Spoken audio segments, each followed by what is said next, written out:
Going on, guys? Mad Dog Motorsports here with the aftermath update on the Falcon, and sad to say this will be the last aftermath update on the Falcon, as it is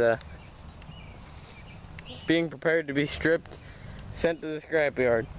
It's I know this side looks just about the way it did when we straightened it out, but that is not the major malfunction. Nothing inside moved really. Everything pretty much stayed where it was supposed to. You can see where my fuel tank's mounted. It's twisted up a little bit there. I don't know if you can tell or not. But we fixed the motor mounts before the last derby and they broke again.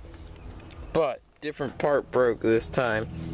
Down in there at the solid piece of angle right there, that's our motor mount. Those bolts that are sticking out, they on this side broke, but not on the other side.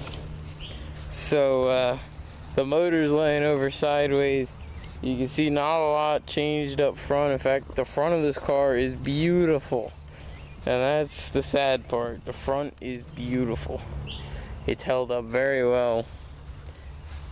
I really wish I didn't have to, I mean, I don't have to scrap this car, but it's not really worth anything. You can see this bar here on the roof is bent outwards. Finally, I knew it was going to happen eventually. It's not the strongest pipe in the world. But then if you look at the back here, this tire, I don't know if you can tell or not, sitting a little crooked. This rear side of the car is jacked way up in the air over here. If we look down there, right there, that's my frame rail right there. So the frame rail skyrocketed on this side. You can see the shock mounts bent. We can also see the inside of the car there. If we walk around to this side, this is the reason why the car is getting scrapped. The rear of this car is destroyed, and not just the exterior rear. They broke the rear axle on the driver's side, but it's also starting to pull out on the passenger side. So I took 2 in a row, big hits. So you can't really see them on the video. Some people's heads were in the way and stuff. But you can see here the axle shaft is bent and it pulled clean out. They bent the hub. And they hit the rim so hard that this rim's junk.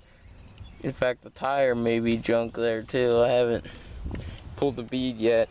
But not only did that happen, but then when it happened, or right before it happened, I started losing gears. When I moved the shifter around, it wouldn't go into gear sometimes. Sometimes it would, sometimes it wouldn't. Didn't want to stay in gear. We fixed the shifter that had broken with duct tape and metal twine, and that actually worked.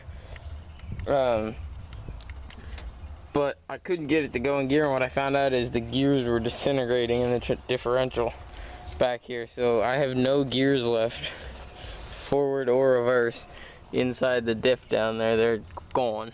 This entire rear axle shot. So with the way this rear corner looks, it's pushed over to the side and plowed down, and it's pretty much shot. We just decided that time to scrap it and move on, get another compact car to replace it. I mean, we should get some good money and scrap for it. Obviously, I'm going to pull all my metal out of the inside of the car, what's around the engine and trans. And in other news, while I was at Derby yesterday, I bought a set of headers for the Plymouth over here. So I got the headers on the Plymouth, got the engine in, gotta get the fuel pump wired up. Actually, I gotta strip the inside first, then get the fuel pump wired up, so that we can get fuel to this. Then we'll get all the electronics hooked up on it, or ignition and stuff. This isn't really electronic other than ignition. And it should start then, and we'll get a video of the first start of this then. But so I think we're gonna get an Escort, a Cavalier, or a Fox body Mustang to replace the Falcon to keep the compact cars alive. I'm probably gonna get like somebody's supposed to give me a 90s Explorer. That'll start off the trucks, because I don't really want to get rid of that truck yet. It's a good work truck. It's good to have around to move stuff around, and the Plymouth will hopefully keep the weld cars going. So I will get you a video of this on the trailer before it goes for scrap, and hopefully at the scrapyard if I can pull that off. And And I'll see you then, guys. Thanks for watching.